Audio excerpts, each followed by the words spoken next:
Hello အားလုံးပဲမင်္ဂလာပါဘလော့ပါရောင်YouTube channel မှာပြန်လည်ကြိုဆိုလိုက်ပါတယ်ရှင်အခုရိုက်ပြပေးမယ့်ဘလော့လေးကတော့ငငယ်ကចောင်းစည်းမှာရောက်နေကြောက်ဆန်တုပ်ကိုရုံနဲ့ရုံတငယ်ချင်းကလှုပ်ရှားကြည့်မယ်ဘလော့လေးပဲဖြစ်ပါတယ်ရှင်လုံနည်းလေးတွေကိုလည်း share လုပ်ပေးမှဖြစ်တဲ့ကြောင့်မလို့အဆုံးထိကြည့်ပေးကြပါအောင်ရှင်အရင်ဦးဆုံးယေရှုကိုတည်ပါမယ်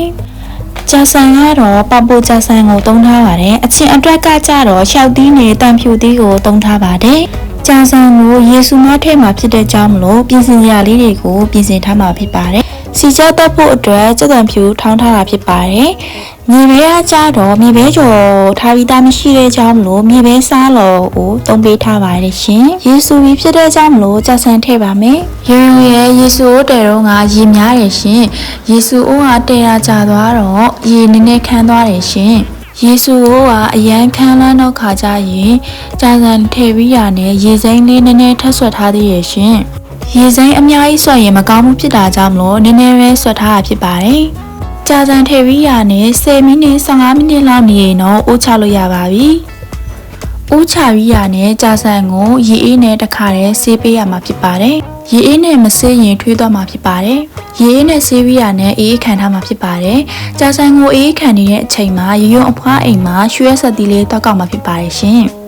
ဗီဒီယိုလေးကိုဆက်လက်ပြီးတော့ကြည့်ရှုပေးကြပါအောင်ရှင်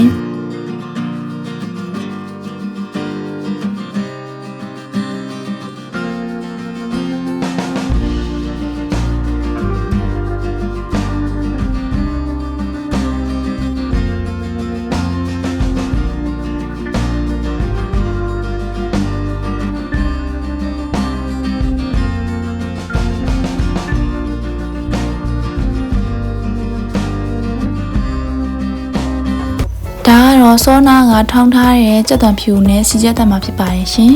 စီကြက်တက်ပြီးရင်တော့စောနာကတောက်ကောက်ထားတဲ့ရွှဲဆက်သီးလေးကိုရုံးတငယ်ချင်းကထောင်းပြပေးနေရဖြစ်ပါတယ်ရှင်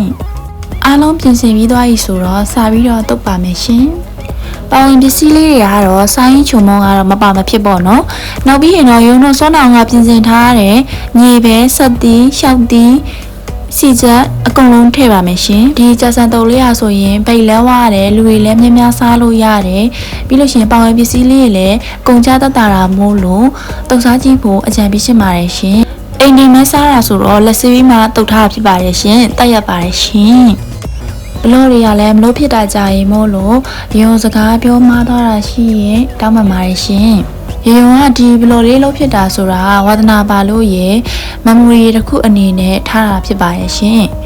ကဲရုံရဲ့ဘလော်လေးကတော့ဒီလောက်ပါပဲရှင်ရုံရဲ့ဘလော်လေးကိုအဆုံးထိကြည့်ပေးကြတဲ့အတွက်အားလုံးကိုကျေးဇူးအများကြီးတင်ပါတယ်ရှင်အားလုံးပဲဆက်ချက်ပါအောင်ဘိုင်ဘိုင်